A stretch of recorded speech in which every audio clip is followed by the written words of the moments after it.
tous les participants. Donc, nous sommes pour cet après-midi, nous allons donc organiser le webinaire qui porte sur la thématique de l'écotourisme de montagne, qui est une thématique partagée par un nombre important d'associations. Donc, ce webinaire s'inscrit dans le cadre de l'un des importants des objectifs, de l'un des objectifs stratégiques du programme. Donc, c'est de mettre en réseau les organisations de la société civile et renforcer leur capacité de dialogue avec les gouvernements. Donc, pour cet après-midi, nous aurons une association de la Tunisie, trois du Maroc et deux de l'Algérie. Donc, en attendant que nos amis de l'Algérie nous rejoignent, on lance notre atelier, faute de cumuler encore du retard. Et j'invite nos participants qui sont déjà là à un tour de table, comme prévu. Donc, j'invite en premier Madame Amina, Amina Oui, Aridi de l'association Femmes, Jeunes et Enfants, donc pour faire la présentation, pour se présenter et pour faire une brève présentation de l'association. Merci. Donc la parole est à vous, Amina, de l'association euh, Femmes, Jeunes et Enfants. Tfadli, Amina. merci. J'ai le plaisir de participer au webinaire sur l'écotourisme de montagne. Je me présente Arivi Amina, responsable financier du projet intitulé Contribution à la préservation de la forêt de Benimtir par le développement de l'écotourisme. Ce projet est mené par l'association Femmes, Jeunes et Enfants de Jandouba. Ce projet s'inscrit au programme des petites initiatives pour les organisations de la société civile d'Afrique du Nord, PPOSCAN 2, est financé par l'UCN. Je vais commencer par présenter l'association Femmes Jeunes Enfants. C'est une organisation non gouvernementale fondée en 2013. Parmi les objectifs de l'association, l'association vise à promouvoir la société civile, à soutenir, à affirmer les valeurs et les principes de justice et d'égalité et à encourager la participation des membres de la famille, des femmes, des jeunes et des enfants à la vie publique. Aussi encourager le travail social et s'engager dans la vie publique. L'association Femmes Jeunes Enfants aussi permet d'aider les femmes à réussir dans leur vie pour équilibrer les responsabilités et leurs engagements familiaux et professionnels d'une part, dans leurs activités culturelles et sociales dans l'autre pour trouver le bonheur et l'affirmation elle-même. L'association cherche à aider les femmes à sortir du silence et de la négativité pour être la naissance d'idées créatives et de valeurs nobles et des principes élevés, aider les femmes à être libres et psychologiquement et intellectuellement à travers leur réconciliation avec le monde extérieur et pas seulement la vie de la famille. Dans le cadre du projet avec PPOSCAN, nous avons collaboré avec les autorités locales pour bien mener nos projets. Nous avons collaboré avec le commissariat de l'agriculture et la commune de Benimtir. La commissariat de l'agriculture nous aide à bien progresser dans notre projet à travers l'appui technique de la Direction générale de la forêt. Aussi, la commune de Meneptir nous aide à travers la mise en place d'un espace pour la création d'un écomusée au sein de la forêt de Benimtir. Merci. Merci beaucoup, Amina. Pour cette présentation fort intéressante. Donc, je passe directement la parole à notre ami à Rachid Benzoua ou Monsieur Ichou, l'un de vous, pour présenter l'association ADRER pour le développement, le tourisme de montagne et l'écotourisme. Tfadlou. Merci. Merci beaucoup. Je pense que M. Rachid est injoignable. Donc, je me présente tout d'abord. Je suis Lassen. Je suis géographe de formation, chercheur en cette question de tourisme rural et de montagne. Du coup, je suis membre de l'association ADRAR pour le développement, l'écotourisme et le tourisme de montagne, que je représente aujourd'hui. Et du coup, pour l'association, c'est un organisme récemment créé en 2017 pour justement mener des actions autour du développement, d'une manière générale. Et du coup, l'approche qu'on a choisie, c'est le tourisme rural, l'écotourisme, comme une nouvelle approche. Pourquoi? Parce qu'on a des richesses culturelles, paysagères et patrimoniales à valoriser par le tourisme. Et du coup, le tourisme ici, ce n'est pas une activité économique en soi-même, mais soi-disant, c'est une approche qui peut valoriser le patrimoine rural en général et renforcer les capacités des acteurs locaux, mais aussi c'est de s'appuyer sur les initiatives locales, c'est-à-dire de renforcer les initiatives qui sont déjà là, les coopératives féminines, les associations locales pour le développement, les artisans aussi. Et du coup, l'arrivée de projet PPO Scan nous a mené une nouvelle réflexion, à vrai dire, sur la valorisation de patrimoine, notamment matériel et immatériel, mais aussi le patrimoine forestier, qui est un élément intéressant dans le territoire d'Annecy. D'ailleurs, pour situer un petit peu, nous, on travaille sur le territoire d'Annecy, qui est situé dans la région du sud du Maroc, c'est-à-dire dans les bordures de l'Anti-Atlas. Et du coup, cette région souffre de la question de la pérennité de l'eau. Donc, c'est un territoire où les impacts de changement climatique sont de plus en plus visibles. Et du coup, ces impacts-là impactent la société, l'homme, mais aussi la ressource forestière d'une manière générale et la ressource territoriale. Et du coup, l'arrivée de projet PPO Scan, c'était vraiment le moment de mener une nouvelle réflexion, comme j'ai déjà signalé, à travers l'écotourisme et le tourisme de montagne, justement pour à la fois préserver ce patrimoine, notamment le patrimoine forestier, mais aussi le valoriser par le tourisme. Et du coup, la région sur laquelle on travaille, il est un petit peu spécifique parce que c'est un écosystème qui rentre dans l'air, c'est-à-dire qui rentre dans la réserve de biosphère d'Arganier d'une manière générale, mais aussi dans l'aire du dragonnier, qui est une arbre assez spécifique qui se trouve seulement dans le territoire d'Annecy au Maroc et dans les îles Canaries, et qui est inscrit dans la liste de l'UNESCO. Donc, c'est un patrimoine rare qu'on veut valoriser à travers le projet PPO Scan. Et du coup, ce projet a été sur plusieurs phases. La première phase, c'était mener un diagnostic socio-économique participatif, je dirais, avec les acteurs locaux. Ce diagnostic-là nous a amené à diagnostiquer un petit peu le territoire et justement de connaître les thématiques phares sur lesquelles on peut travailler.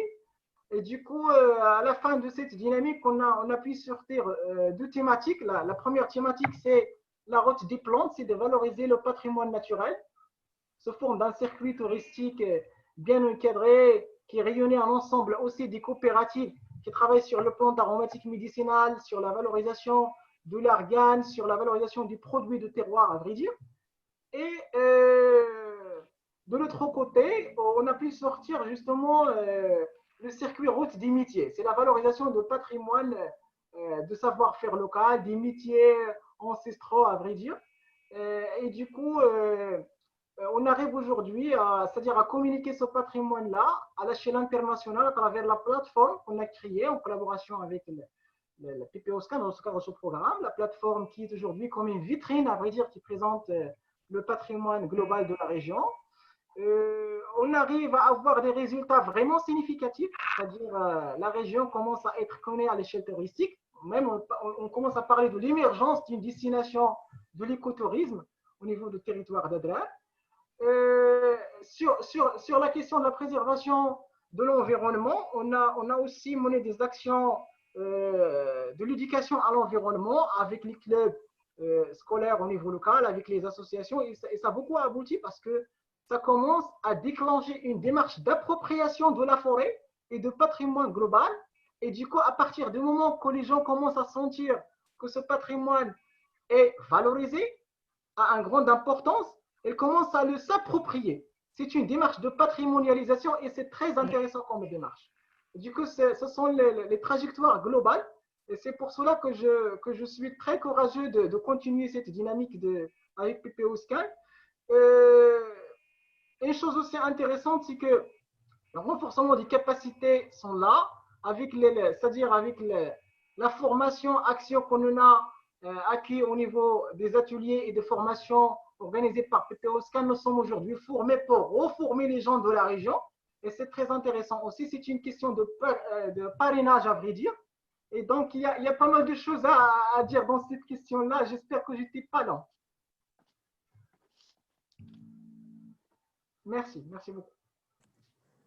Merci beaucoup pour cette présentation. Farida, elle a un souci de connexion, donc mais vraiment c'est très intéressant tout ce que vous avez présenté. Et on aura l'occasion de revenir avec des questions lors des débats. Donc j'ai noté quelques-unes et aussi peut-être les collègues aussi ils auront d'autres questions. Ça s'est coupé, je crois.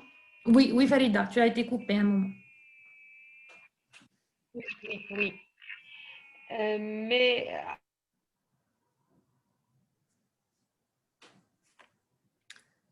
Farida? De l'association, de ses activités, de tous les aspects d'appropriation par la population et de multiplication aussi des acquis en matière de renforcement par le PPI qui est partagé par l'association avec d'autres associations locales. Donc, merci beaucoup à M. Ichou. Je crois qu'on va passer la parole à l'association Tedrert, qui est représentée par M. Houssine ou Zerben. Voilà, que j'invite à prendre la parole. Oui, bonjour à toutes, bonjour à tous.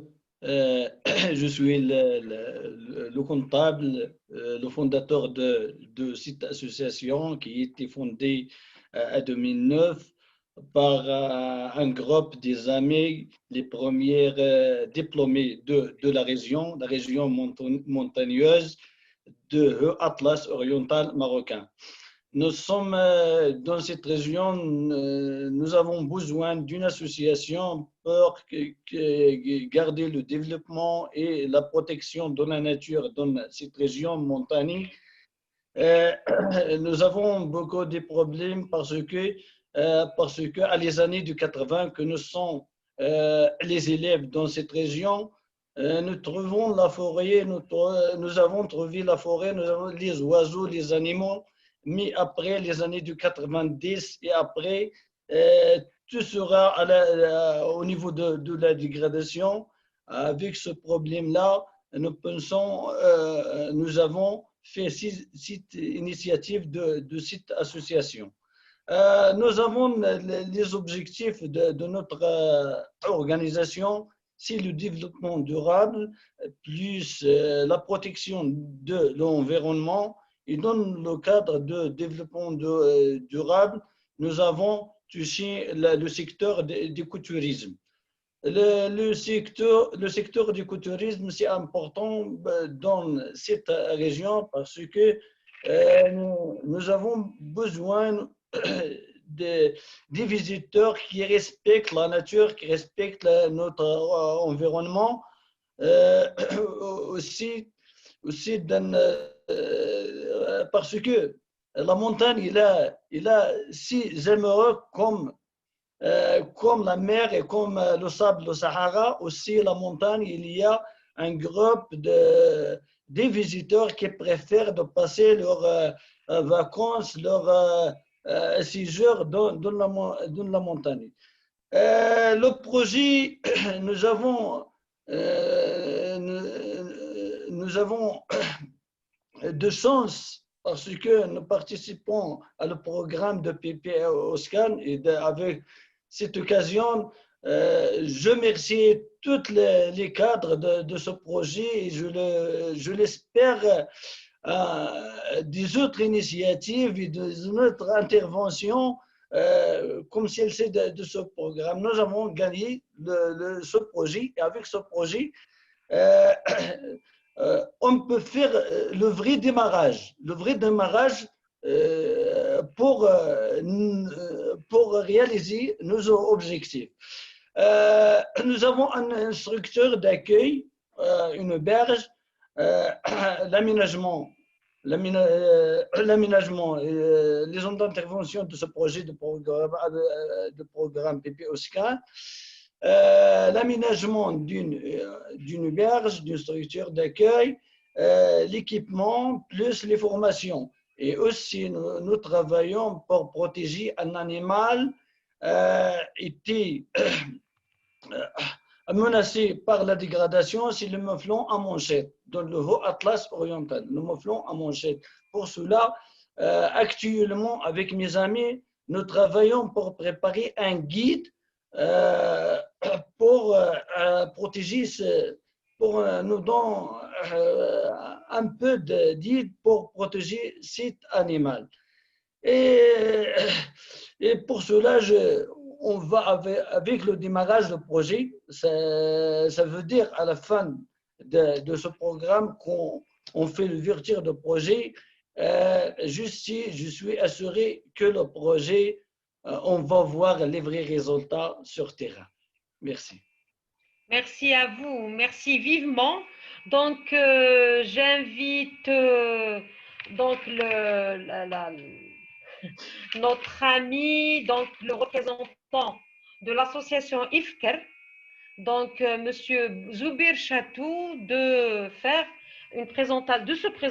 présenter l'association et du travail en réseau qui est déjà enclenché à travers l'association et le projet. Merci. Tfaddal, si Zoubir. Bonjour tout le monde. Vous m'entendez? Très bien. D'accord. Bonjour. Je m'excuse de la place de Zoubir et il a des engagements. Il n'arrive pas à gérer son temps aujourd'hui. Pas de souci, bienvenue. D'accord.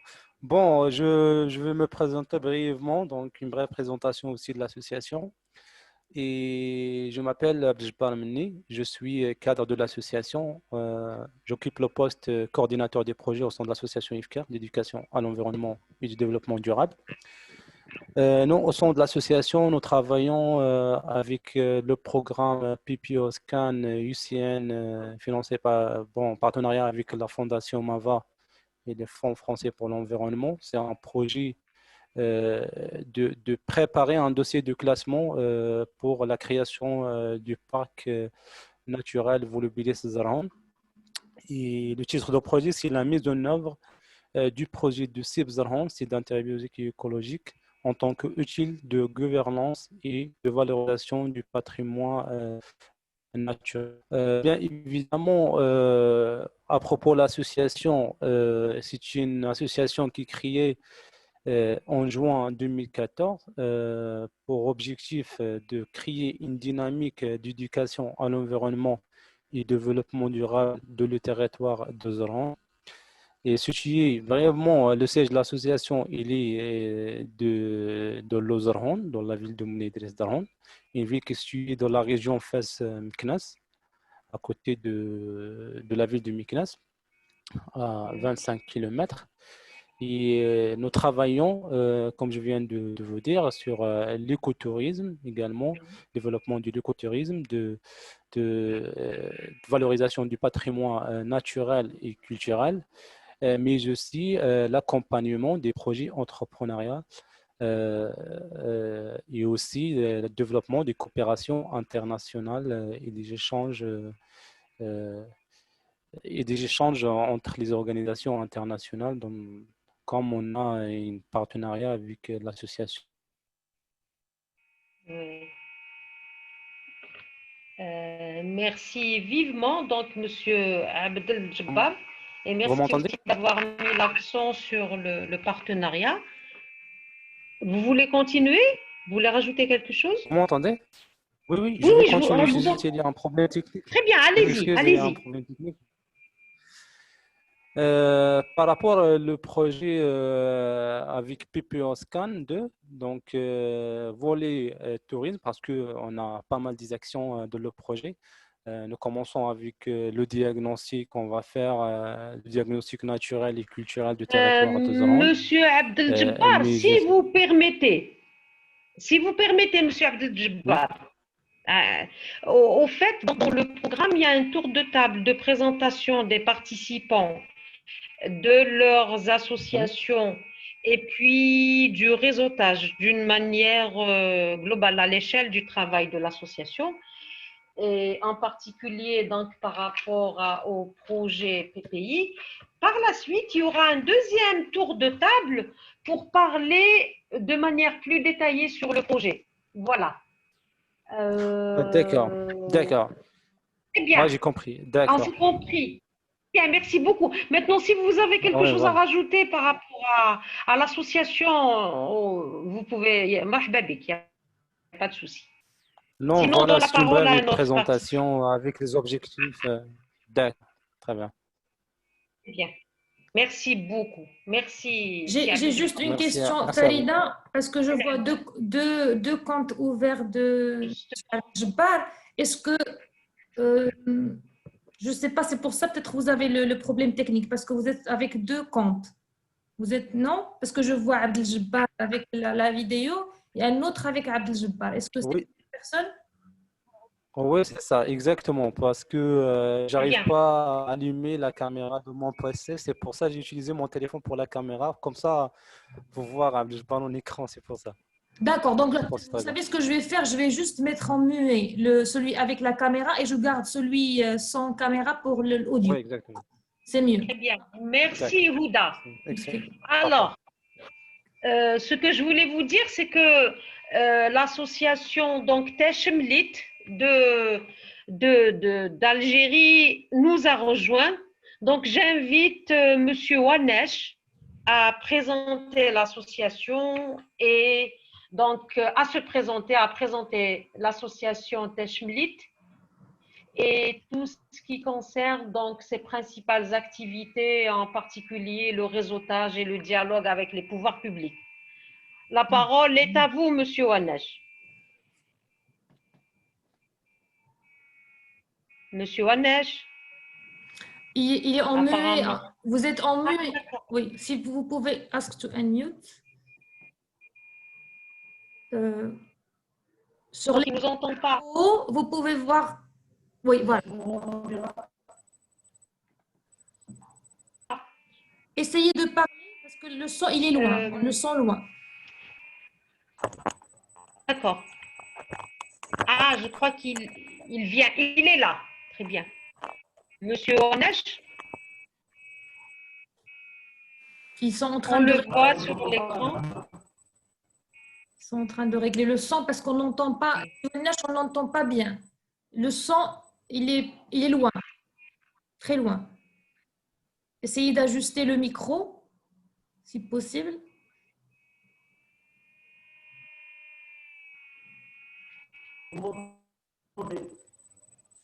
Monsieur Wanesh, bonjour. Vous nous voyez? Réglez le son, on entend mal. S'il vous plaît. Peut-être les écouteurs, ils ne marchent pas.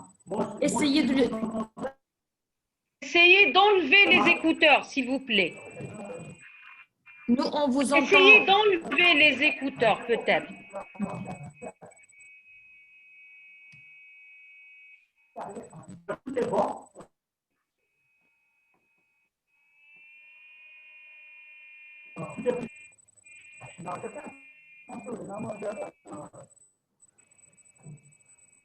Essayez de débrancher les écouteurs. Essayez de débrancher les écouteurs et parler avec le micro le micro de votre PC, de votre ordinateur. Si ça marche, on va essayer.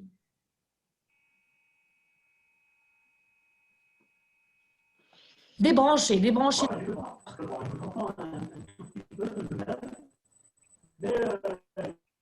Non, on ne vous entend pas. On ne vous entend pas parce que quand vous touchez le micro, avec vos doigts, ça coupe le son.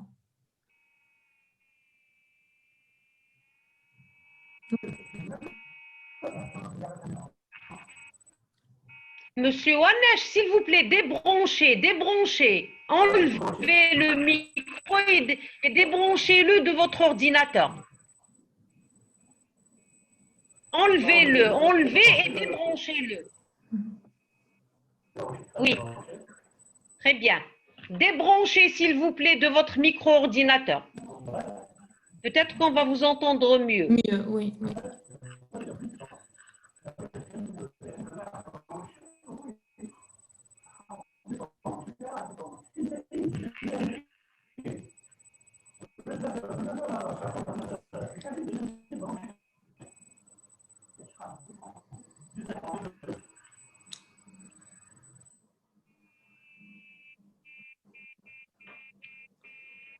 Essayez de parler pour voir si ça marche.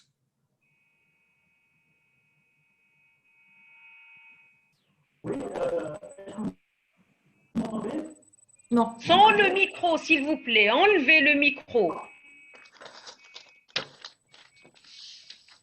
C'est la même chose. Oui. Ok. Donc, il y a un problème peut-être au niveau des paramètres. Essayez de les voir si on est avec la personne qui est les paramètres.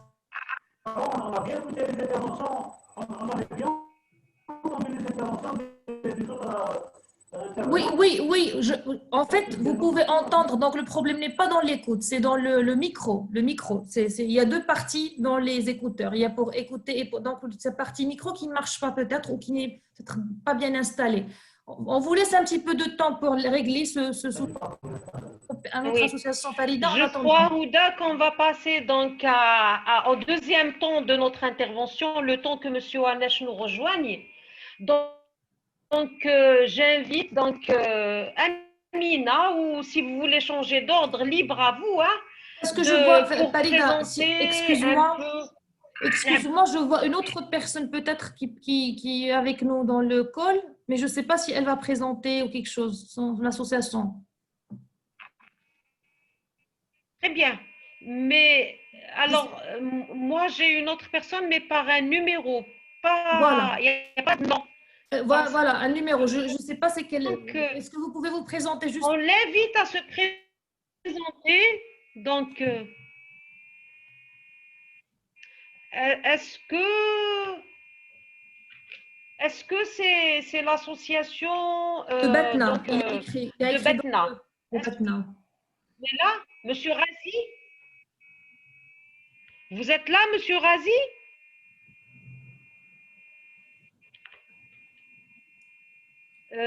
Si Monsieur Razi est parmi nous, donc je l'invite à nous faire signe. Monsieur Razi? Non, je ne crois pas. Alors, peut-être qu'on va donner la On va essayer avec Monsieur Winnesh. Monsieur Winnesh, si vous pouvez. Winnesh, vous êtes là? Parce que je vois qu'il essaie de nous parler, mais vous êtes sur mute. Essayez de activer votre micro sur le Zoom. Voilà.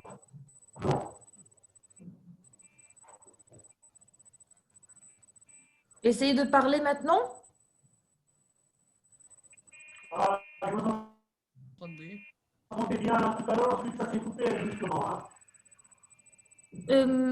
La qualité du son, elle n'est pas bonne. C'est très, très loin. Pour moi, les autres, je ne sais pas.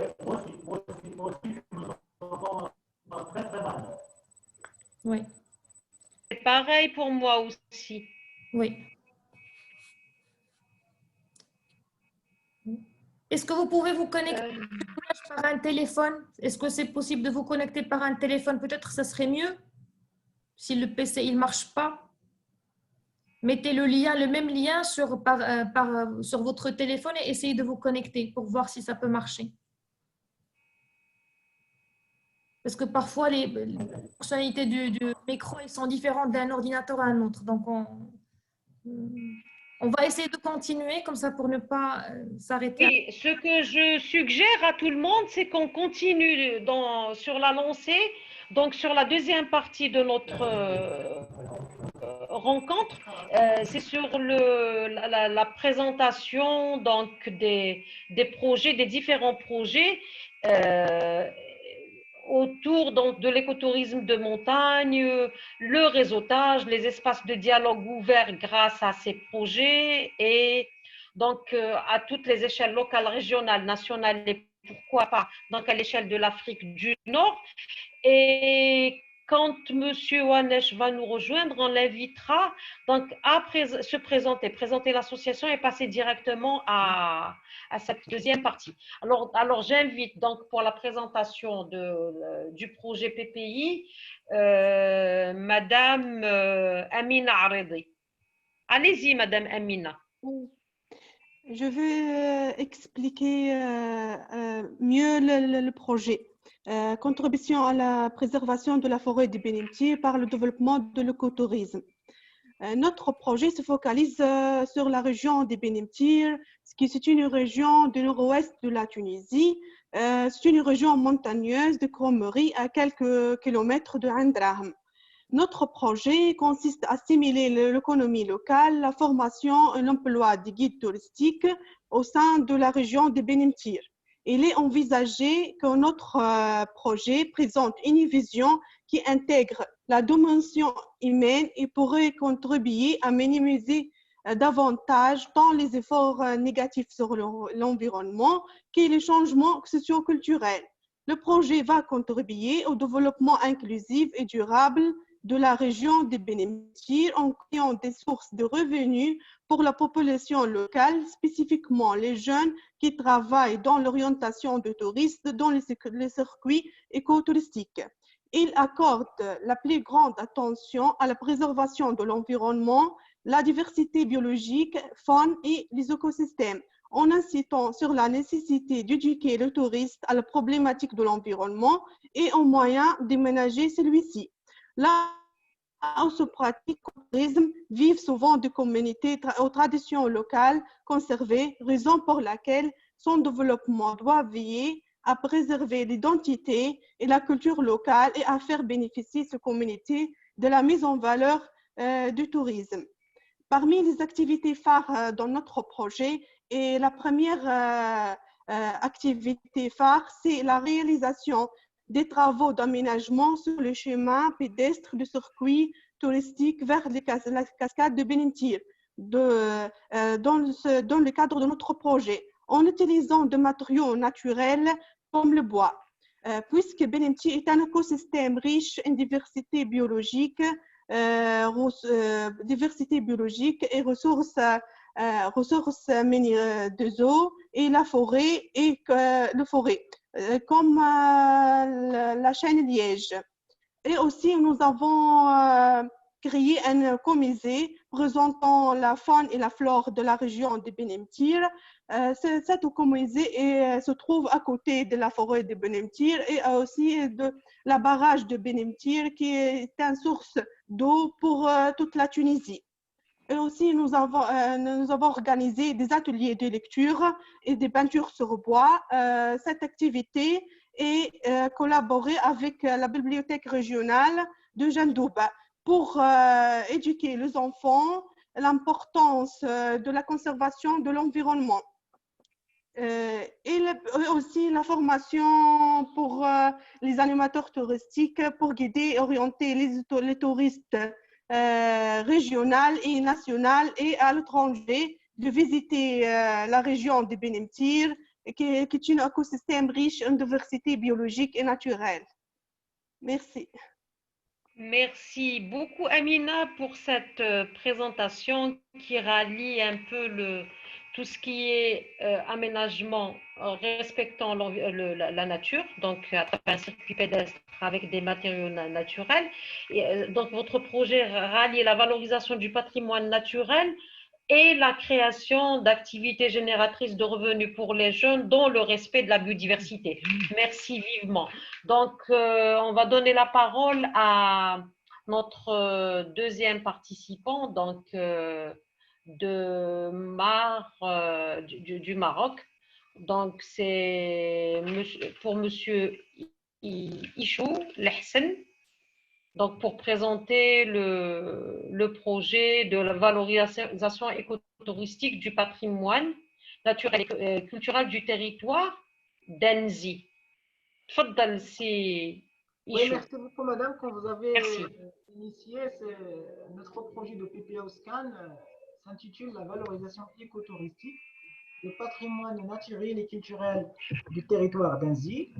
Et du coup, comme j'ai signalé lors de ma première intervention, c'était un projet à trois parties. Justement, la première partie, c'est le diagnostic territorial et touristique, c'est-à-dire de faire sortir les thématiques phares sur lesquelles on peut développer ce tourisme rural. Et dans un deuxième volet, c'est l'aménagement aussi. On a eu des actions de l'aménagement des circuits pédestres. C'était des anciennes routes utilisées par les villageois. Il y a eu cette action d'aménagement. La signalisation touristique est aussi un volet important dans ce projet en utilisant de bois naturel pour ne pas dégrader la nature. Et du coup, après cette signalisation, il y a eu le volet digitalisation de ce circuit touristique-là, c'est-à-dire les mettre dans une plateforme touristique assez large et qui peut communiquer sur le patrimoine touristique à l'échelle internationale. Sur la question de la formation, il y a eu pas mal de formations au profit des bénéficiaires. Du coup, les formations au profit des femmes qui dirigent des coopératives, au profit des associations des artisans locaux. Et justement, sur tout ce qui est renforcement des capacités féminines et des capacités des acteurs locaux ont été là. Ce projet-là a été mené en collaboration avec les acteurs locaux, les acteurs territoriaux. Les collectivités locales ont été l'un des partenaires très intéressants de ce projet. D'ailleurs, on parle d'un projet intercommunal. C'est 5 communes adhérentes à ce projet. Ce n'est pas assez facile. C'est une coordination beaucoup plus large et très intéressante qui fait de tourisme un projet de territoire, je dirais. Et qui était aussi, les eaux et forêts ont été invités aussi aux réunions qu'on a organisées avec les collectivités locales, parce qu'on travaille aussi on travaille quand même dans une forêt. C'est l'écosystème à gagner, c'est très intéressant d'inclure les eaux et forêts. On fait partie aujourd'hui d'un réseau qui est le réseau de développement du tourisme rural, qui travaille sur le développement de l'écotourisme c'est-à-dire dans l'arrière-pays de Souss-Massa, qui est un réseau régional et qui commence aujourd'hui à avoir, c'est-à-dire un appui de la région. On collabore aussi avec la Société de développement régional, qui est récemment créée par la région de Souss-Massa et qui veut aussi renforcer les initiatives en matière de développement du tourisme rural. On a aussi une collaboration avec c'est-à-dire les agences de voyage à l'échelle internationale, notamment l'agence Dune Morocco qui travaille sur le tourisme durable au niveau du Maroc. On travaille aussi avec les associations de développement de tourisme solidaire au niveau de l'Europe. Amazir Trekking, qui est une association qu'on a, c'est-à-dire on a mené des actions en parallèle avec cette association, en collaboration. Sur cette question de résultats, je n'ai aussi participé au Forum international de tourisme solidaire qui s'est tenu à Ouarzazate. C'est un événement très intéressant pour mener des relations à l'échelle internationale. Et donc, en grosso modo, c'est ça les acquis de ce projet. C'est très très récemment, c'est avant coronavirus, il y a eu l'aménagement d'un bureau d'accueil et d'accompagnement touristique. C'est très intéressant. C'était un bureau d'orientation qui présente les circuits touristiques, qui présente les cartes thématiques de la région. C'est vraiment une dynamique dont aujourd'hui on est très fiers. Et on remercie sincèrement le programme PPO Scan de nous avoir intégrés comme une association bénéficiaire de ce programme. Merci beaucoup. Merci beaucoup, Monsieur Ichou. Donc, merci d'avoir présenté cette expérience donc, qui gagnerait à être partagée avec les autres associations du PPO Scan, d'autant plus que vous êtes bien avancé. Donc, dans votre première présentation, vous avez dit quelque chose de très important, c'est de mettre l'homme, donc avec un grand H, au centre de ce développement qui rallie donc le développement de l'écotourisme, le développement rural, donc l'eau et la forêt. Donc, vous avez travaillé aussi en réseau, vous avez mis en avant tout, donc cette multitude de réseaux, donc avec multi-acteurs et aussi local, régional et même à l'international, c'est ce qui est, c'est l'objectif aussi, donc de valoriser le patrimoine par l'écotourisme durable et responsable, tout en respectant bien sûr l'écosystème. Merci vivement. Donc, encore une fois, c'est une expérience à partager et j'espère qu'avec les autres associations, vous aurez à monter aussi d'autres réseaux entre les différents pays du PPO Scan et qu'il y aura des échanges, je veux dire en présentiel, donc à la levée de cette crise sanitaire. Merci vivement. Donc, avant de revenir, d'aller vers l'association qui est prévue dans le programme, je vais solliciter donc Monsieur Wanesh de l'association Teshmlit. Donc, Monsieur Wanesh, est-ce que vous êtes là? Est-ce que vous nous entendez? Vous nous entendez, Monsieur Wanesh? Alors, si vous nous entendez, faites un signe. Alors, ah, très bien. Mais le problème, c'est que nous, on ne vous entend pas. L'idéal, ce serait peut-être de débrancher votre micro du micro-ordinateur. Peut-être que vous allez mieux nous entendre. Débranchez, s'il vous plaît, de votre micro-ordinateur.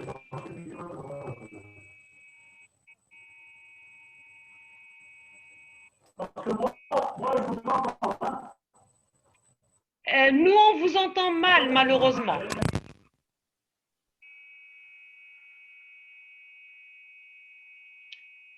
Essayez de parler, essayez encore de nous parler pour voir à ce qu'on arrive à vous entendre. Sans le micro, s'il vous plaît, Monsieur Wanesh, enlevez-le, s'il vous plaît. Débranchez-le de votre micro. Là, on vous entend rien. Débranchez. Je crois peut-être qu'on va donner la parole à Monsieur Razi Chérif, qui est de l'association Biologie, Biodiversité et Durabilité. Monsieur Razi, vous êtes là? M'entendez? Très bien. Monsieur Razi, marhaba. Très bien. Tout d'abord, je Donc, Monsieur Razi, quand vous venez de nous rejoindre, on est content de vous avoir parmi nous. Donc, on va vous inviter à faire la présentation, vous présenter votre association et passer directement à la présentation du projet et des questions de réseautage que vous avez monté autour du projet PPI. Alors, la parole est à vous, Monsieur Razi. Merci d'avoir donné la parole. Tout d'abord, je m'excuse pour ce problème technique par rapport au casque. C'est réglé, heureusement. Sinon, bonjour à tout le monde. Salam alaikum. Alors, pour notre projet, ou tout d'abord pour notre association, la BBD, a été créée en 2005. Elle s'active dans le domaine associatif depuis 2005. Dans nos objectifs principaux, c'est les enrichissements des connaissances et promouvoir les recherches par rapport à l'écologie et la biologie, mais aussi de concerter les efforts avec les autorités locales et avec les associations, les autres associations, pour protéger la biodiversité de notre région dans le cadre de développement durable. Alors, pour le projet PPO Scan, qui porte le nom, le titre de contribution à la conservation et à la gestion durable de la biodiversité du parc national de Bellezma, ce parc qui est considéré comme le premier bastion en Algérie contre l'avancée de désert. C'est-à-dire il recèle une biodiversité importante sur le plan floristique, faunistique et écosystémique. Pour ce dernier écosystémique, le parc national de Bellezma, c'est un ensemble des massifs montagneux qui un massif montagneux qu'on l'appelle le massif de Bellezma. C'est-à-dire ça rentre dans le fond du sujet qui est l'écotourisme du montagne. Alors, pour le... Alors, pour le parc national de Bellezma, concernant sa biodiversité importante floristique et faunistique, dans les principales espèces qui se trouvent dans cette aire protégée, c'est le cèdre d'Atlas, une espèce endémique à l'Algérie. Alors, notre projet, il est basé sur 3 objectifs. Le premier objectif, c'est le réseau d'acteurs locaux. Le deuxième, c'est l'observatoire de la biodiversité du parc national de Bellezma. Et le troisième, l'écomusée du parc national de Bellezma, de la biodiversité de Bellezma. Justement, pour cet écomusée, c'est notre objectif, c'est de commencer l'écotourisme, si vous voulez, en amont, avant d'aller visiter le site. C'est d'avoir tout d'abord une idée sur tout ce qui recèle notre parc de Bellezma. Le réseau, à travers ce projet, nous avons déjà créé un réseau composé de 3 personnes de différentes, c'est-à-dire de différentes origines, si vous voulez, entre acteurs locaux, direction de l'environnement, la conservation des forêts, la direction de pêche, la direction de l'agriculture ou bien les services agricoles. En plus, d'autres associations qui s'activent ou qui sont installées à la périphérie de notre parc et avec la population locale du parc. Là, je ne sais pas si c'est clair pour la présentation ou si vous avez des...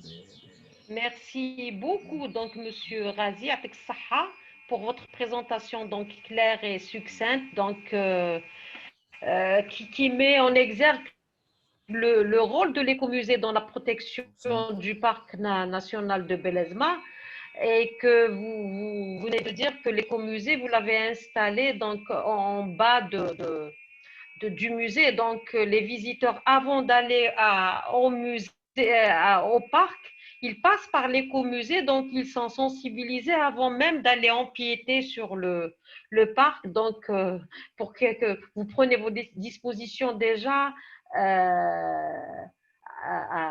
à l'amont, comme vous venez de le dire, et que vous ralliez dans votre projet donc des partenaires clés, les forêts, l'environnement, l'agriculture, la population locale et les associations riveraines.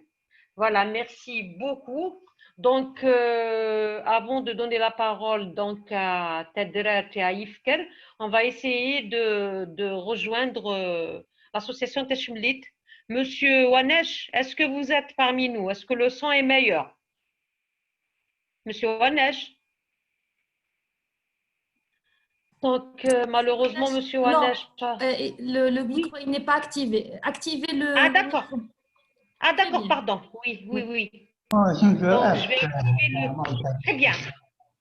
Est-ce que vous m'entendez, madame? Oui. Marhaba. Bienvenue. Alhamdulillah. À la bonne heure.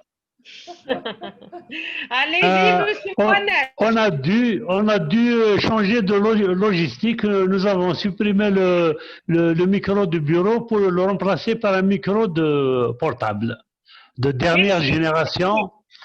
Par notre ami de l'association Jamal Boubker, que je remercie, qui est un artiste peintre qui travaille avec nous dans le cadre de la sensibilisation sur l'environnement et tout ce qui a trait à l'écologie.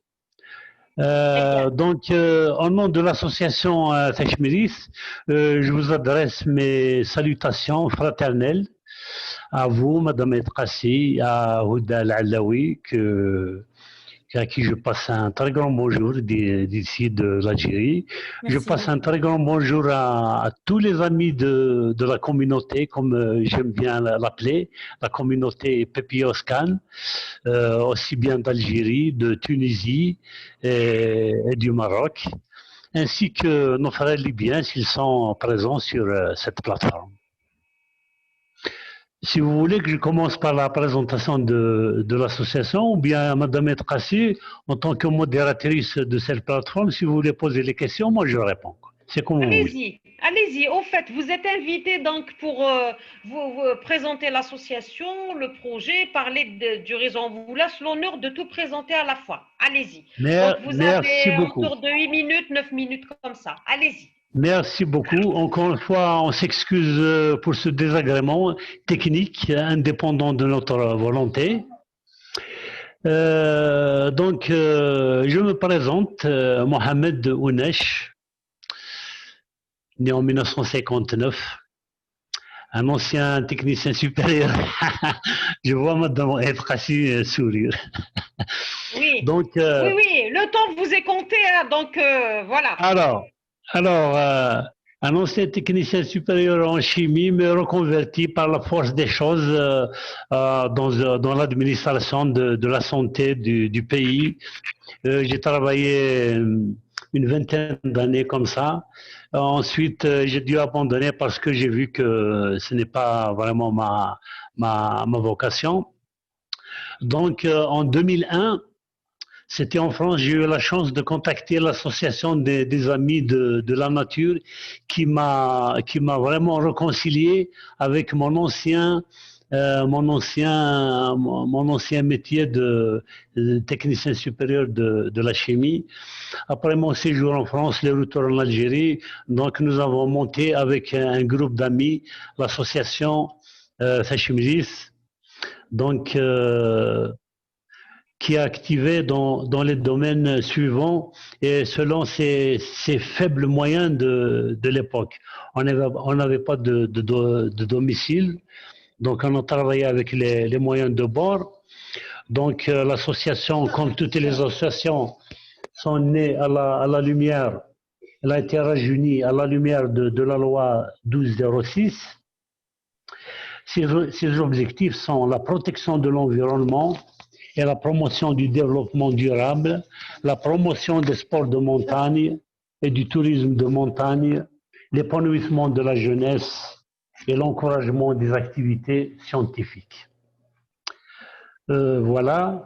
Chemin faisant, tout en travaillant, l'association a commencé à avoir une envergure et une assise qui nous a permis en 2014 de signer une convention avec notre mairie pour prendre en charge les destinées d'une maison de jeunes, que nous avons eu le plaisir de gérer des années durant jusqu'à fin 2017, jusqu'à ce que cette structure soit prise en charge par la DGS, qui est la Direction générale de la jeunesse et des sports. Je signale que nous avons, avec ce groupe d'amis, opté pour ce mode de gestion bénévole, ceci dans le cadre de la remise en activité de cette structure qui était fermée. Donc nous avons travaillé, nous avons fait beaucoup de choses, notamment dans la sensibilisation des enfants sur l'environnement et les activités écologiques. Nous avons fait beaucoup de sorties, nous avons fait beaucoup de reboisements, nous avons organisé des petits tournois de football au profit des jeunes dans une aire de jeu. Voilà. Nous avons participé avec la direction de la pêche, ce qui peut paraître paradoxal, nous qui sommes en montagne, d'avoir développé un partenariat avec la direction de la pêche, c'est que nous avions déjà eu des contacts avec eux par rapport au barrage, puisque nous sommes à mi-chemin du barrage de Taxed, qui a une vingtaine de kilomètres de chez nous. Donc nous avons eu plusieurs fois l'occasion d'aller là-bas pour nettoyer. Donc la direction de la pêche est un partenaire parmi nos partenaires. Ajouté à lui le parc national du Djurdjura, notre APC, la direction de la jeunesse et des sports, la direction de la culture de Tizi Ouzou et la POE. Sans compter les services techniques qui sont la subdivision hydraulique, la subdivision agricole et la le CFPA de Mestras, l'Institut de technologie des moyens agricoles de Bouhalfa, ainsi que le parc de Jura que j'ai cité, je crois. Oui. Bien, en 2018, donc chemin faisant, nous étions installés au sein de la structure de la maison des jeunes suite à l'affectation d'une directrice au sein de la maison de jeunes. Donc nous avons laissé les lieux pour laisser la directrice tranquille, pour laisser la directrice travailler, tout en gardant un partenariat privilégié avec eux. Maintenant, nous avons la chance d'avoir un siège au niveau de la bibliothèque communale qui subit le même sort que celui subi par la maison des jeunes qui a été fermée de 2007 à 2014. Maintenant, la bibliothèque communale aussi est fermée, mais nous essayons de prendre les choses en main pour pouvoir la faire fonctionner avec les moyens de bord. Oui, oui. Monsieur Adèche, s'il vous plaît, je vous invite à parler du projet et des possibilités de réseautage, de partenariat. D'accord, madame. D'accord, d'accord. Parler de tout ce que vous préparez pour développer l'écotourisme dans votre région. Sachant que le projet, donc, il ne porte pas exclusivement sur l'écotourisme. Je vous rends la parole. Merci. D'accord, donc j'y arrivais. Donc maintenant que nous sommes installés au sein de la bibliothèque, voilà qu'arrive le projet PPO Scan en 2018. Et bien sûr, bien entendu, nous avons répondu à l'appel comme toutes les associations d'Algérie et de nos frères et voisins du Maghreb. Nous avons eu la chance d'être présélectionnés, ensuite d'être sélectionnés. Donc nous avions opté pour une zone à laquelle on devait assurer une promotion ou une valorisation. Donc nous avions choisi une zone de 210 hectares qui démarre de la zone dénommée Sarzout, qui est une plaine avec sa verdure, son eau, ses fleuves et tout, jusqu'à au relief de la montagne, c'est-à-dire à la partie supérieure, qui est Saouid. Donc je vous ai dit que c'est une zone de 210 hectares. C'est une zone envahie par les maquis parce que c'est une zone qui a été presque abandonnée durant la décennie noire. Les habitants l'ont abandonnée. Donc elle a été envahie par des espèces envahissantes telles que le rance, telles que le genêt, qui est une espèce très envahissante dans cette zone, plus la déperdition des eaux, plus le manque d'insectes sociaux tels que l'abeille qui puisse assurer une certaine pollinisation des espèces végétales existantes. Ajoutez à cela que même les espèces végétales qui existent dans cette zone sont littéralement submergées, cachées, camouflées par les espèces envahissantes. Donc, quand nous avons eu la chance d'avoir une réponse positive de la part de l'UICN, que je remercie beaucoup au passage de nous avoir accordé leur confiance, à travers eux le bureau régional de Malaga en Espagne, ainsi que les bailleurs qui sont à Mava et la Fondation française pour l'environnement mondial. Donc, le Fonds français pour l'environnement mondial. Donc, nous avons opté pour nettoyer un tant bien que peu cette zone pour la débarrasser partiellement des espèces qui sont envahissantes. Plus nous avons pensé à l'introduction d'autres espèces végétales qui sont vraiment menacées d'extinction, telles que le laurier noble, qui existait beaucoup dans cette zone, mais qu'on voit menacé d'extinction. Nous avons aussi pensé à l'introduction de l'activité apicole qui a un double objectif. D'abord, assurer la survie des espèces existantes dans cette zone et des espèces que nous allons introduire par le phénomène naturel de la pollinisation, donc par l'apiculture.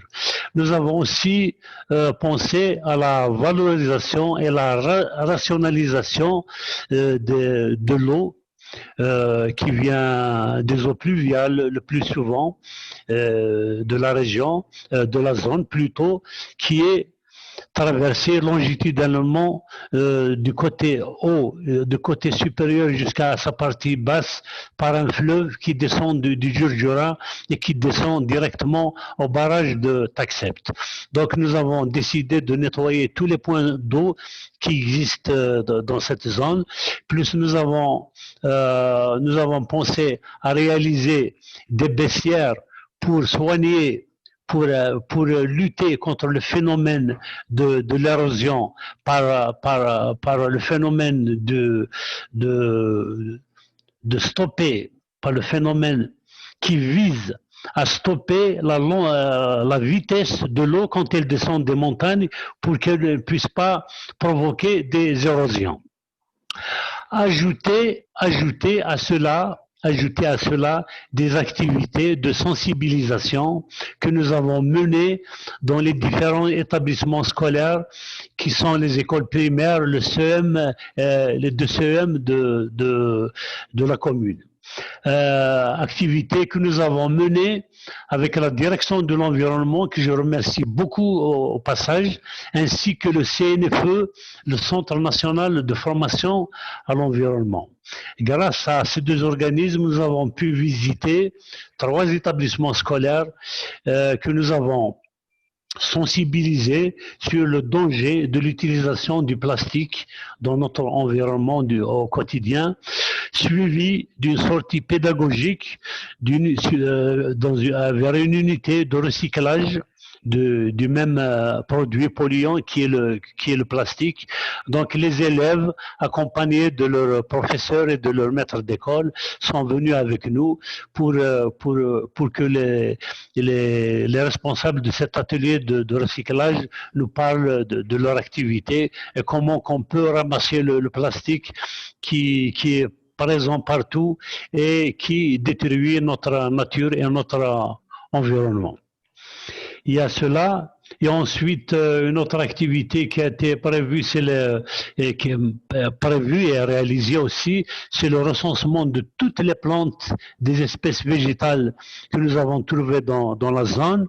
Nous avons établi un lexique que nous devons remettre au CNDRB, au Centre national de développement de recherche biologique d'Alger, qui va pouvoir utiliser, je l'espère, à bon escient ce document suivi de photographies, un peu plus de 400 plantes, 400 photographies, ainsi que des vidéos. Le tout sera finalisé par la réalisation d'un documentaire scientifique sur cette zone, et on peut même sortir au-delà de cette zone sur un documentaire que nous avons intitulé Le Jurjura, une pharmacie à ciel ouvert, parce qu'elle regorge de plantes médicinales et aromatiques qui sont abréviées sous l'intitulé PAM, plantes aromatiques et médicinales. Toutes ces activités ont été menées jusqu'à la réalisation de la première phase du projet. Malheureusement, la crise sanitaire que je souhaite qu'elle va se terminer le plus vite possible pour l'ensemble de l'humanité et que tout le monde reprenne ses activités le plus normalement du monde. Malheureusement, cette crise sanitaire a mis fin à notre élan. nous avons stoppé, mais je l'espère pour mieux, nous avons stoppé pour mieux avancer la prochaine fois, la prochaine étape, c'est-à-dire la deuxième manche de ce projet, notamment suite à la réunion tenue à Alger au ministère de l'Environnement, le ministère de l'Environnement qui nous a donné de beaucoup d'encouragement pour la suite. On était vraiment fatigués face à la lourdeur des travaux, face à la crise du sanitaire et des petits problèmes comme ça à gauche et à droite. Mais le ministère, vous-même, Madame Maët Kassi, vous nous avez vraiment remonté le moral, suivi d'une formation qui nous a vraiment mis de l'ordre dans nos idées en ce qui concerne la planification stratégique au sein des associations.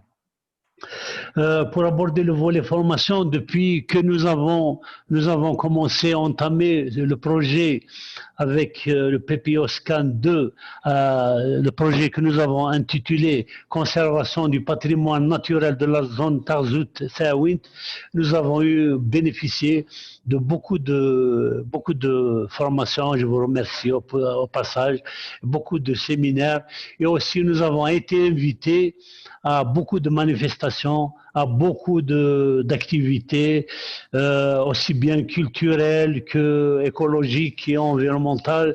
Pour ne citer qu'à titre d'exemple, notre participation au Forum national des paysans des parcs nationaux de Tlemcen et à notre participation à la Journée mondiale de l'environnement et au Salon national de l'artisanat. Le projet de PPO Scan nous a permis un véritable ancrage sociétal et institutionnel au sein de notre commune, de notre daïra, de notre wilaya et de notre pays. Les contacts, les partenariats avec les associations se multiplient, des jeunes qui viennent frapper à la porte de l'association se multiplient de plus en plus pour venir nous rejoindre, des jeunes de la communauté estudiantine qui tous demandent à rejoindre notre équipe. Les partenariats techniques que nous avons développés sont multiples. Il y a, de commencer, le service technique de notre APC, de notre mairie, le bureau d'hygiène communal de la même mairie, les subdivisions hydrauliques et agricoles de notre daïra, ainsi que le service agriculture, environnement, etc. C'est vraiment une chance qui nous est donnée, qui nous est offerte par le biais de ce projet à nous qui sommes une association émergente. Monsieur Mounesh, excusez-moi de vous arrêter parce que c'est juste on n'a pas assez de temps. Si on peut continuer avec le tour de table, et après on va revenir parce qu'on veut laisser un petit peu de temps de débat à la fin. D'accord, madame. Merci, Houda, pour... D'accord, madame. De toute façon, j'allais vous rappeler, vous aurez la possibilité d'intervenir dans les débats parce qu'il va nous rester peu de temps pour les débats. Donc, j'invite donc le représentant de l'association marocaine, donc MAR 26, donc Tedrert, monsieur El Houssine Ouzerben. Donc, mais malheureusement, monsieur El Houssine, vous n'aurez que 4 minutes comme ça pour la présentation du projet du réseautage. Voilà. Allez-y, monsieur Izerbel. Ça veut dire je parle longtemps ou bien peu? Eh bien et peu, merci. Oui, notre projet, comme il a dit les amis, les collègues de SUS Adrar et Mouat Adrar, presque même objectif, mêmes idées, mêmes objectifs. Adrar, c'est le père des montagnes, et Adrar, c'est la mère des montagnes, la culture berbère, amazigh. Oui, notre initiative, notre projet se trouve au parc national de Haut-Atlas oriental. Le parc national, avec ça, le parc, il y a beaucoup d'études, des experts nationaux et internationaux qui étaient réalisés pour cette réservation parce que son recherche écotouristique et les produits écotouristiques, la culture, la nature, les traditions locales, les animaux, les oiseaux, tout cela le met à un grand secteur écotouristique à l'avenir. Pour cela, nous avons choisi cette région, ce lieu-là, il y a déjà des années, nous avons construit une auberge, mais avec le programme PPR OSCAN 2, nous avons l'occasion d'aménager cette structure d'accueil. Cette structure d'accueil était gardée les normes de l'architecture amazighrien berbère parce que ces normes, c'est un vrai produit écotouristique. Les casbahs, les matériaux traditionnels, la maçonnerie berbère, tout ça dans un grand tableau et un grand produit écotouristique dans la région. En plus de ça, nous avons tombé d'un problème. Comment? Parce que la région, les habitants de la région sont reliés à les activités des montagnes, la forêt, avant de commencer à réaliser ce projet, nous avons proposé une question. Comment arrêter les habitants à leur ancienne activité? Il faut penser avant d'ajouter des autres activités pour pratiquer. C'est une solution. Pour cela, nous avons dans ce projet plusieurs des cabinets. La cabinet d'artisanat, nous avons aménagé le cabinet d'artisanat et équipé cette cabinet. Une cabinet d'art des montagnes, on va ajouter l'équipement de cette cabinet et aussi un centre ou bien une salle de formation. Je retourne pour le cabinet d'artisanat, nous avons programmé de faire une formation pour les femmes, les jeunes filles de la région pour que s'adaptent s'adapter avec les formations, d'ajouter des artisanats qui sont demandés dans le cycle au marché et avec la valeur. Et pour cela, on va essayer pour quitter la montagne et pour éviter les activités liées à la forêt. Aussi, les jeunes montagnards, nous avons programmé deux formations. Une formation pour la protection de l'environnement et les espèces, entre parenthèses, le mouflon à manchette, et aussi les arts, une cabinet et une semaine ou bien 3 jours de formation à la peinture, les arts des montagnes, les arts berbères. Ça, c'est un produit, c'est un grand produit parce qu'il y a des gens qui sont compétents, mais ils n'ont pas, l'occasion de valoriser leurs produits. Et aussi, on va programmer les randonnées dans le parc. Nous avons des montagnes avec une altitude de 3000 mètres à la hauteur. L'aventure, les biologistes, et aussi il y a un produit de réserver l'alimentation bio. L'alimentation bio, pour nous, c'est important dans cette structure d'accueil. Et c'est ça, et j'espère que tout le monde va. Merci beaucoup, Monsieur Ozerban. Et vous nous avez présenté une autre approche donc, du développement de l'écotourisme. Donc, à travers ce que vous appelez des cabinets, vous avez aussi rallié la préservation de l'image, de l'architecture berbère aux produits du terroir, et aussi vous avez introduit tout ce qui est produits artistiques pour faire travailler un peu les artistes de la région, jeunes femmes et jeunes hommes. Merci vivement.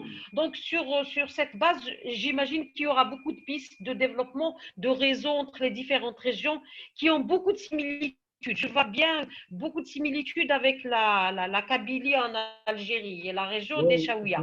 Donc la parole sans plus tarder est donnée à Monsieur Zoubir Chatou. Malheureusement, vous n'aurez que 4 à 5 minutes comme ça pour laisser un peu de temps au débat.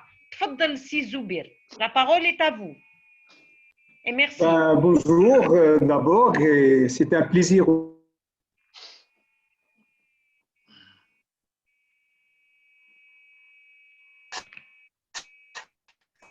Je vous rassure, je vais parler juste une petite minute et je passe les 3 minutes qui restantes à Siab Jbar qui est avec nous, une manière aussi d'intégrer les jeunes dans cette dynamique-là d'échange, etc. Bon, moi, ce que je vais dire en une minute rapidement, c'est que le PPO Scan 2 n'est qu'un prolongement de tout le travail qu'on a fait dans le PPO Scan 1. Et je crois que ça, c'est aussi une composante extrêmement intéressante. Donc, toute la dimension de l'écotourisme, elle était dans le premier et on la prolonge dans le second. Dès le départ, donc, on a travaillé sur 3 composantes et après les activités, Jbar va les relater. Donc, 3 composantes. La première, c'est autour de l'hébergement touristique et sa planification à l'échelle d'une aire protégée que nous portons, c'est-à-dire la valorisation d'un site d'intérêt écologique et biologique et sa requalification en un parc naturel. Et je crois que c'est ça notre projet de plaidoyer donc, sur cette aire protégée. J'espère qu'elle verra le jour dans les prochaines années. Donc dans cette aire protégée, il fallait structurer l'activité économique et l'activité d'éducation à l'environnement, mais aussi l'activité, dans l'activité économique, il y a tout ce qui est artisanat, mais il y a la composante écotourisme. Dans l'écotourisme, donc on a focalisé notre intérêt sur 3 composantes. L'hébergement touristique avec ses acteurs qui portent des projets ou qui vont implanter de nouvelles dynamiques d'écotourisme, le produit lui-même, c'est-à-dire quelle offre de produits touristiques à l'échelle de cette aire protégée. Donc, on a certainement des sites qui sont déjà touristiques. Volubilis, elle accueille 350 000 visiteurs à l'année, donc c'est quand même énorme en termes de flux, sauf qu'il y a très peu qui passent dans l'arrière-pays, c'est-à-dire visiter le territoire. Donc, comment peut-on garder ce marché de 350 000, si on arrive à avoir juste 10%, c'est déjà énorme par rapport au développement d'une dynamique d'écotourisme à l'échelle de ce territoire. Donc, on travaille sur un produit. Qu'est-ce qu'on a fait? Rapidement, je vais pas, c'est travailler sur des circuits, sur des connexions entre les hébergeurs, sur la promotion du marketing, sur de la formation et le renforcement des capacités, parce que ça ne suffit pas de dire j'ai un gîte, l'accueil touristique, c'est aussi un métier, une professionnalisation. Donc, on travaille aussi au niveau de la formation sur ça. Deuxième composante, et j'arrête, c'est autour des filières des produits de terroir, c'est-à-dire comment connecter le tourisme et les produits de terroir comme quelque chose dans la complémentarité. Du coup, on a travaillé avec les coopératives féminines, les coopératives artisanales, les coopératives des produits des producteurs sur leurs produits, sur leur traçabilité, mais aussi comment les intégrer dans une dynamique de tourisme globale. Voilà un peu rapidement. Donc, à partir de là, le résultat, ça nous a amené à travailler avec l'ensemble des partenaires institutionnels, des politiques, le conseil, le département, les élus, le ministère du Tourisme, le ministère de la Culture et les acteurs privés qui portent un certain nombre de projets à l'échelle du territoire. Voilà, j'étais rapide, donc Serge Djebbar, tu peux compléter. J'espère que je suis resté dans le cadrage. Merci vivement, merci. Très Merci bien. surtout d'avoir parlé surtout donc, de cette synergie entre les différents acteurs de la filière écotouristique. Donc, c'est un bon exemple de réseautage. Tfadal, monsieur Abdel Djebbar. Allez-y. Oui, oui. D'accord, vous m'entendez? Oui, je vous entends. Allez-y. Très bien. Donc, je vais continuer tout ce qui M. Zubair a déjà commencé dans le cadre de ce projet intitulé Mise en œuvre du projet de cible de Zran en tant qu'outil de gouvernance et de valorisation du patrimoine naturel et culturel. Il y a quand même trois objectifs principaux. Pour commencer par comment on peut qualifier de ce cible de Zran en tant qu'aire protégée à travers la réalisation du diagnostic qu'on a déjà commencé et presque fini. On va le publier très prochainement, ce diagnostic, avec la fédération des acteurs également, car c'est un projet déjà multi-acteurs qui englobe à la fois des acteurs institutionnels et des communes de Zran. C'est un projet qui englobe quand même 6 communes de Zran, à savoir la commune de Moulay Idriss Zran, la commune Sidi Abdallah Al-Khiyat, la commune de Walili qui aussi englobe le site archéologique de Volubilis. Comme M. Zubair, il vient de nous dire, il accueille presque 350 000 visiteurs chaque année. C'est quand même un potentiel touristique important. Plus les formations qu'on est en train de planifier très prochainement avec la formation du tourisme, parce que l'association a déjà identifié quand même pas mal des guides et des aubergères de le territoire, mais il faut quand même un accompagnement à travers des formations qu'on va faire avec eux très prochainement. Cette formation, je crois qu'il va quand même renforcer leur capacité comme produit, comme profession, ou un métier à adapter dans ce territoire. Bien également, on a fédéré les acteurs à travers des formations sur l'aire protégée et aussi des appuyer à travers la distribution du matériel, mais aussi le renforcement de leur capacité, soit l'aire protégée, mais aussi comment on peut accompagner ce projet de qualification de l'aire protégée. Mais aussi, on a travaillé sur le volet d'identification des circuits touristiques. Bien sûr, l'objectif, c'est de lier l'arrière-pays de Zran avec le site de Volubilis, et bien sûr, comme potentiel touristique et culturel très important. Mais aussi, on a travaillé sur le volet éducation à l'environnement avec les établissements scolaires de Moulay Idriss. Très prochainement, on va publier.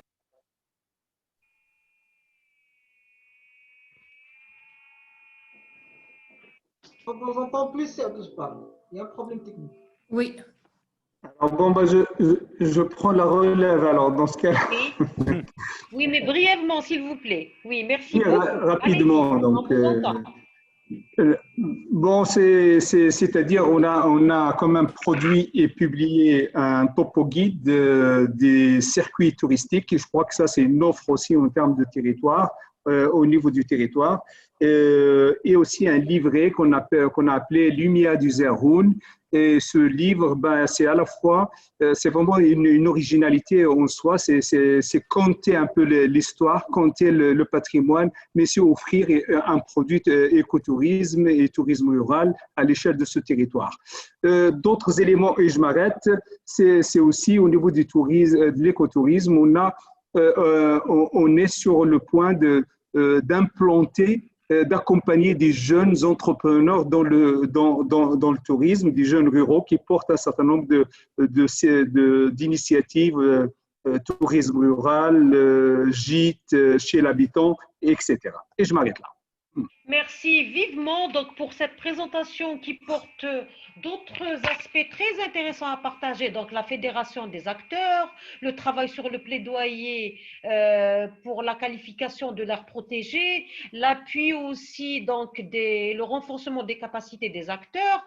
Vous avez travaillé aussi sur d'atteler l'arrière-pays donc à un circuit écotouristique qui valorise la région en la protégeant aussi par l'éducation à l'environnement. Vous avez travaillé aussi sur les outils, sur un guide que vous avez publié et vous avez aussi donc accompagné des jeunes ruraux pour l'entrepreneuriat dans ce secteur très prometteur. Donc, c'est une véritable dynamique pour les zones rurales qui est donc l'écotourisme de montagne. Et sur ce, j'invite donc tous les participants à partager, à valoriser cette rencontre vraiment, hein, en particulier par rapport à vos outils que j'aimerais bien que vous partagiez avec tous nos amis donc de la communauté, comme le dit si bien Monsieur Wanesh. Et j'invite toute l'assistance donc à un échange donc au débat. Donc là, le micro est ouvert pour les débats, même s'il nous reste un petit quart d'heure pour cela. Allez-y, je vous invite surtout à mettre en avant ces questions de réseautage à développer entre les différents participants. Je vous remercie. La parole est à l'assistance. Merci.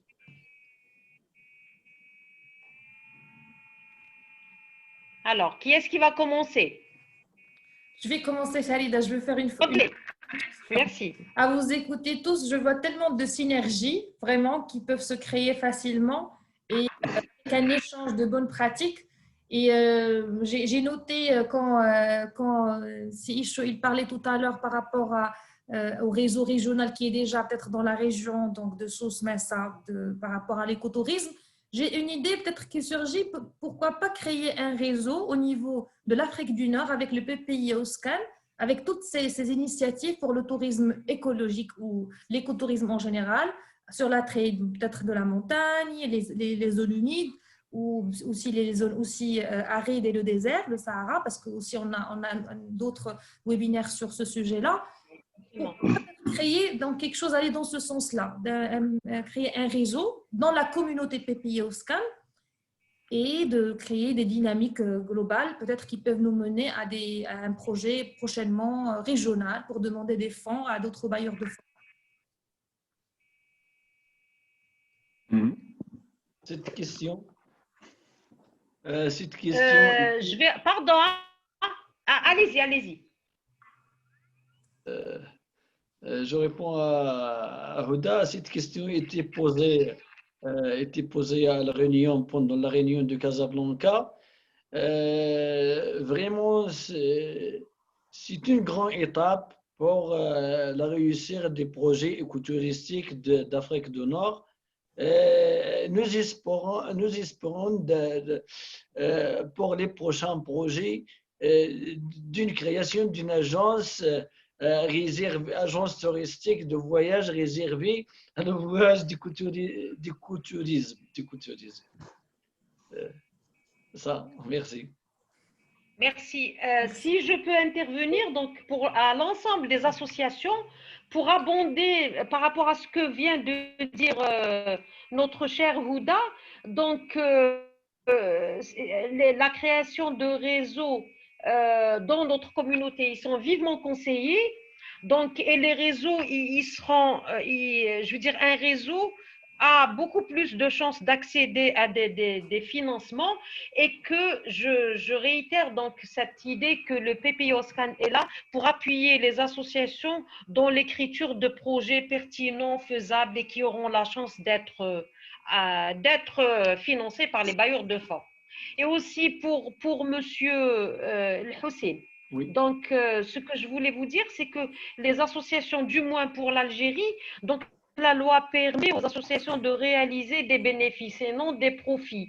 Et une association peut travailler aussi sur la génération de revenus en écotourisme. Voilà. Je vous laisse la parole. Je ne voudrais pas l'accaparer. Allez, allez-y.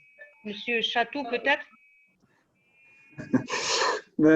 Non, mais je trouve un réseau, c'est intéressant, mais je crois que c'est aussi comment le gérer, comment le structurer, quel produit un réseau, c'est-à-dire autour de quelle dynamique. Moi, je crois qu'il y a des choses qu'on peut partager entre les territoires, entre les pays, en termes d'expérience, tout à fait. Au niveau au niveau du Maroc, bon, on est déjà, nous, un peu connectés avec Adrar, mais avec l'association dans le Nord, bon, il y a tout un réseau associatif avec qui on travaille, et je crois que ça, c'est intéressant, ça permet de partager pas mal d'éléments. Maintenant, c'est comment lui donner une dimension un peu une autre échelle, et je crois que cette échelle-là, ça veut dire qu'il faut la réinventer avec une autre manière de gérer les projets dans leur complémentarité, dans leur spécificité, mais aussi dans leur territorialisation en fonction des territoires et des nations. Merci. Merci beaucoup, Monsieur Chatou. Donc, c'est une remarque très intéressante parce qu'il ne suffit pas de créer un réseau et de le laisser en dormance. Bien sûr, Exactement. il faut le dynamiser donc, donc créer des projets ensemble. C'est une manière aussi de dynamiser les réseaux et de rendre opérationnels donc, toutes les idées de projets à monter ensemble.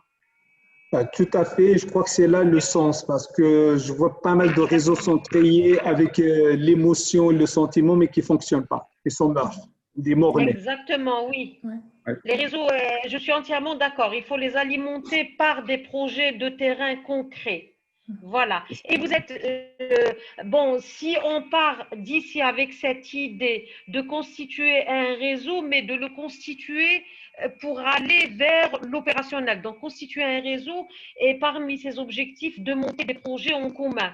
Ce serait pertinent parce qu'il y a tellement de choses à partager ensemble, il y a tellement de similitudes, tellement entre les différents territoires, tellement de richesses à valoriser, tellement de choses à partager ensemble.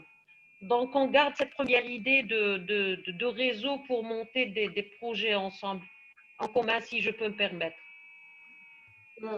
Et le micro est ouvert aux autres participants pour abonder avec d'autres idées de réseautage. Il y a M. Ichou qui parle, mais on ne t'entend pas très bien. Ah, Madame Houda? Oui, là, oui, c'est bon. Alors, je rejoins l'idée de M. Zebirchto parce que cette question de réseautage a été évoquée lors de la réunion de congé. C'est vraiment la transition vers une activité touristique, soi-disant structurée au niveau de la région. Et du coup, nous, ce qu'on propose au niveau de l'association ADRA, c'est de créer un réseau, mais selon quel angle d'attaque, selon quelle logique, comme il a signalé M. Zebirchto. Alors, je pense qu'il y a pas mal des expériences à partager et du coup, nous, on commence déjà à mener des liens avec l'association IFCAR, avec TADRF. Donc, au niveau du Maroc, il y a déjà une dynamique qui se crée. Je pense qu'il est intéressant de travailler sur un label écotouristique sur les associations qui ont profité des programmes PPO-SCAN. Ça serait très intéressant de travailler sur cette question de label qui va nous réunir autour d'une charte de tourisme responsable et écologique, voire même des normes à respecter pour avoir une activité touristique de qualité et normalisée. Je pense qu'on peut aussi partager les expériences sous forme d'un réseau des experts. Et là, je fais appel à M. Zebirchto parce que je rappelle une chose très intéressante. J'étais en train de travailler sur un dossier de tourisme rural au niveau du sud du Maroc et je suis tombé dans une étude qui a été faite par Zebirchto pour l'association Migration et Développement. Et là, je commence à comprendre qu'on a aussi.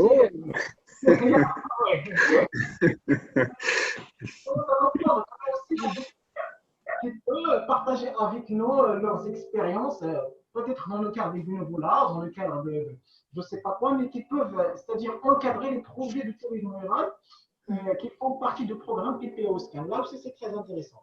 Je pense que les trois idées de label, de charte de qualité et d'un réseau d'experts sont d'une grande importance et de très très actualité pour le suivi de nos associations de tourisme PPO Scan. Merci beaucoup.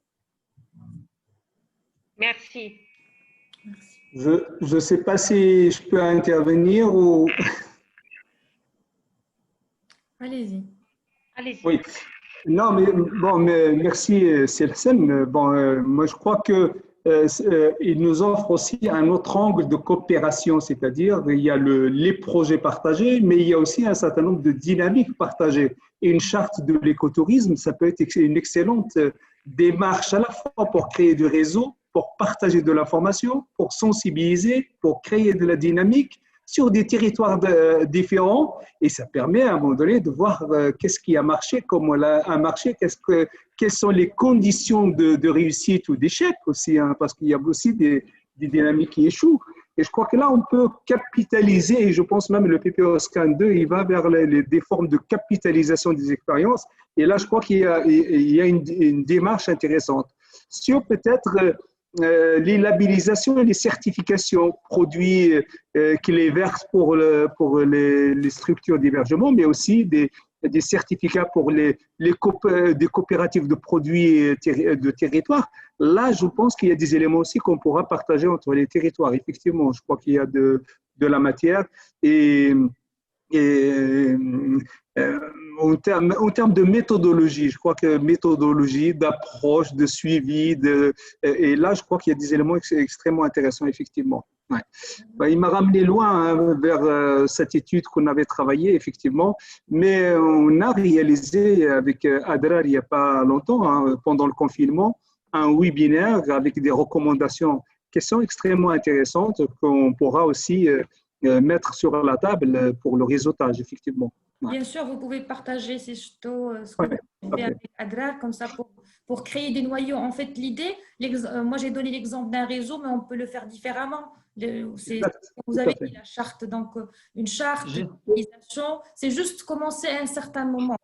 Comme on est dans la deuxième phase du PPI au Scan 2, on aimerait bien capitaliser et construire sur la communauté qui existe déjà.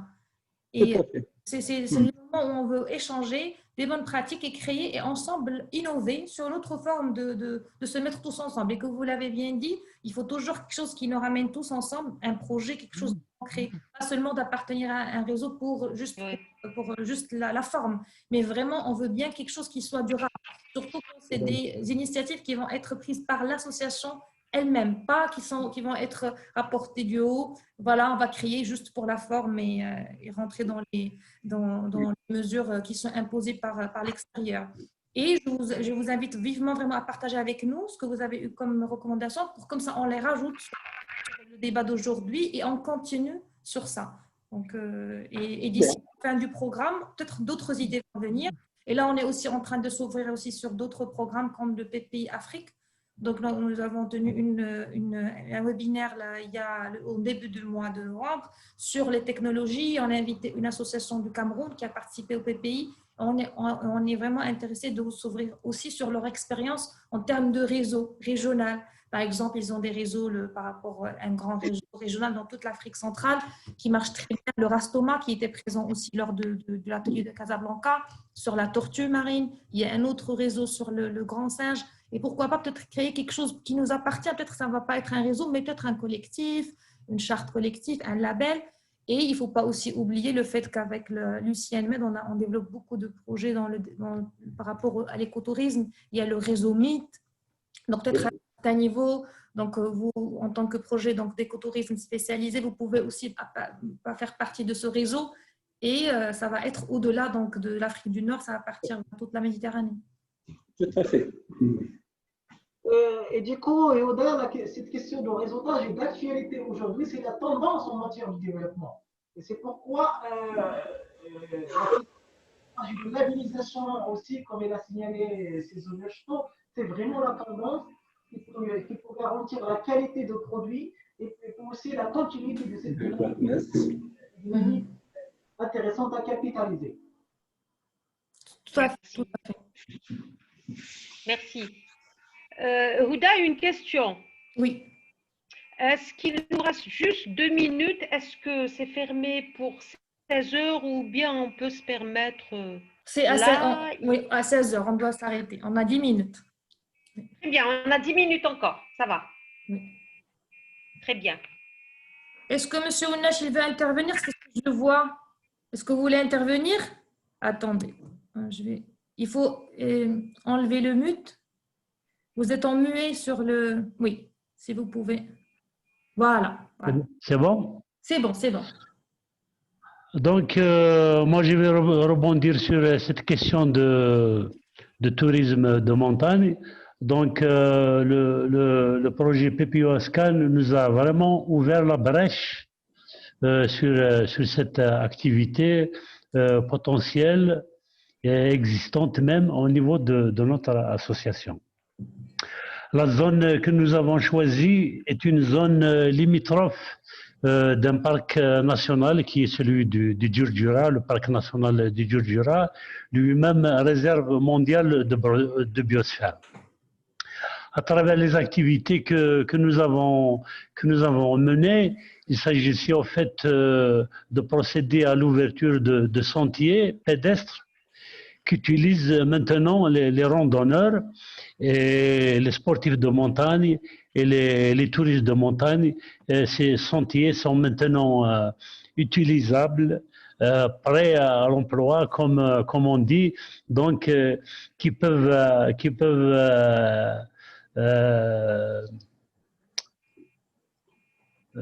participer à un véritable effort en matière de la consolidation des activités touristiques.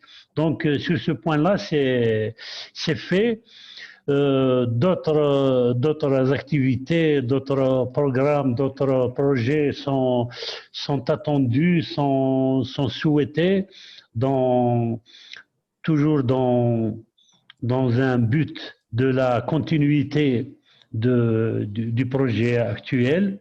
Nous souhaitons vivement d'autres projets similaires afin de pouvoir asseoir les activités touristiques dans notre zone et dans notre commune, même si, je vais vous dire, notre commune, et spécifiquement notre zone, s'est retrouvée de par sa position géographique, une destination touristique sans que la mairie ou bien une association prenne en charge cet élan des citoyens qui affluent vers nous, notamment en période de canicule, de sécheresse et surtout la saison durant le mois de Ramadan.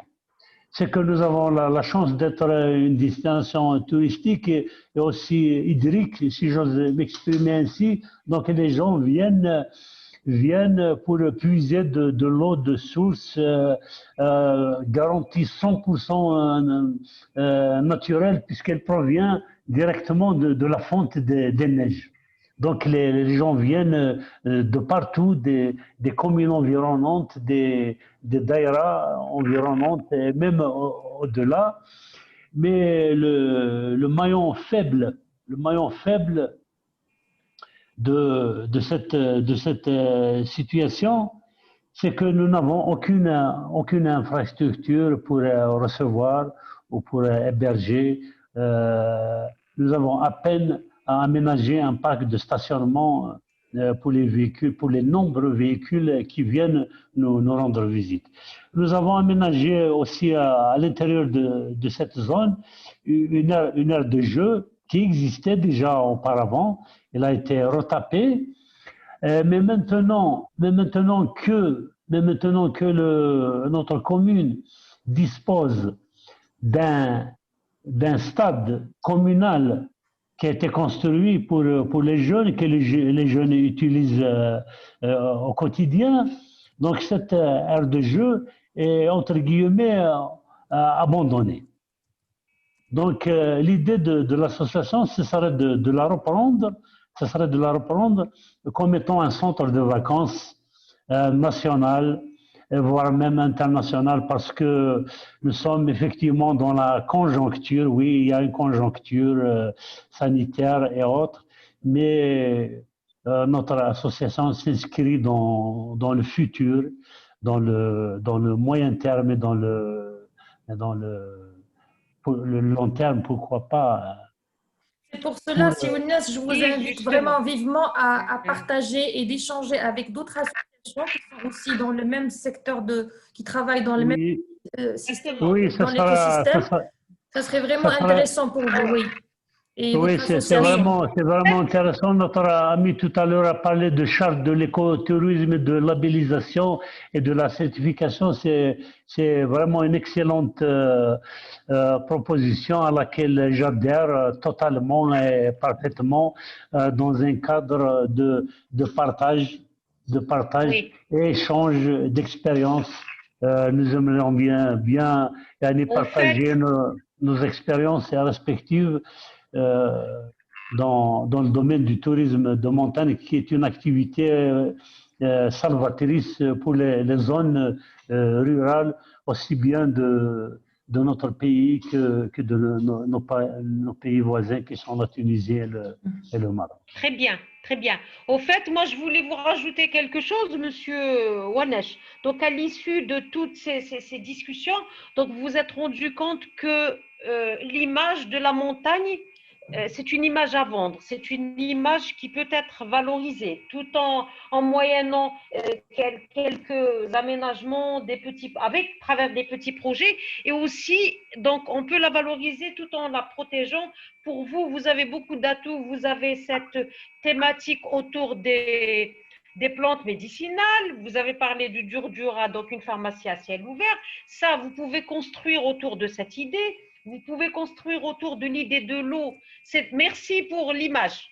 Voilà le Durdura. Donc, vous pouvez construire aussi autour de l'image de l'eau, c'est très important. Maintenant, vous avez des expériences exposées par nos amis du Maroc par rapport au gîte. Donc, j'espère que vous allez donc pouvoir développer cette idée. Et tout ça, vous pouvez l'introduire dans le cadre de projets. Et nous, on est là, encore une fois, pour vous appuyer dans l'écriture des projets. Voilà, et merci beaucoup pour les photos. Là, il nous reste 2 ou 4 minutes. 2 minutes. 2 minutes. Juste avant, je vais bien prendre une photo de groupe. Donc, si tout le monde il peut mettre sa caméra, comme ça, je fais une capture d'écran. Bien.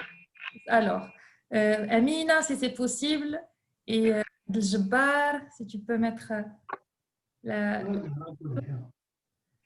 Alors, Abdeljabar, tu es là. Très bien. Je fais juste. Alors, 1, 2, 3. Voilà. C'est fait. Très bien. Merci beaucoup, Ouda, pour la photo. Comme ça, on peut discuter donc, sur notre réseaux sociaux et voilà. Très bien. Et je voudrais vous dire que ce n'est qu'un début, finalement, cette rencontre. Donc, j'invite toutes les associations à continuer je veux dire, les pistes, les idées de pistes de travail entamées, à les continuer, que ça ne reste pas comme ça, juste des vœux pieux, mais comme on dit en arabe. Voilà. Très bien. Moi, je veux vous remercier tous pour votre temps, pour votre intervention, le partage d'informations. C'est très, très important d'apprendre des uns des autres, d'apprendre de nos réussites comme de nos échecs. C'est toujours un apprentissage. Et on va continuer avec ce cycle aussi d'autres webinaires thématiques et pour toujours renforcer ses capacités intra-associations et intra-régionales. Et on est vraiment très fiers, là où on est arrivé avec les recommandations. À chaque fois, on évolue dans chaque webinaire. On commence petit à petit à trouver des chemins et à concrétiser ce qui a été fait durant ces 2 dernières années. Je vous souhaite plein de succès dans ce que vous faites et je vous demande de partager avec nous toutes vos expériences, comme ça on peut les partager aux gens. Et si vous avez des recommandations en plus, des idées qui vous passent par la tête, donc des thématiques ou bien des synergies qui peuvent se créer, s'il vous plaît, partagez-les avec nous. Et merci pour l'organisation de cet événement et pour l'animation. Merci beaucoup.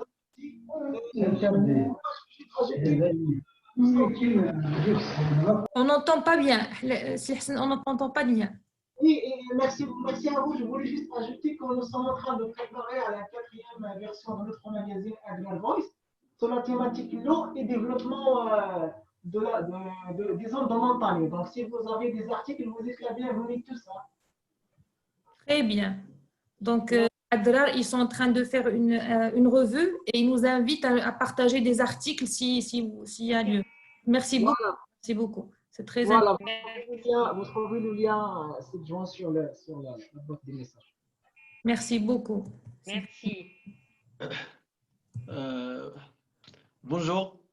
Au revoir. Je passe pour la deuxième fois. Je veux remercier Houda, Farida.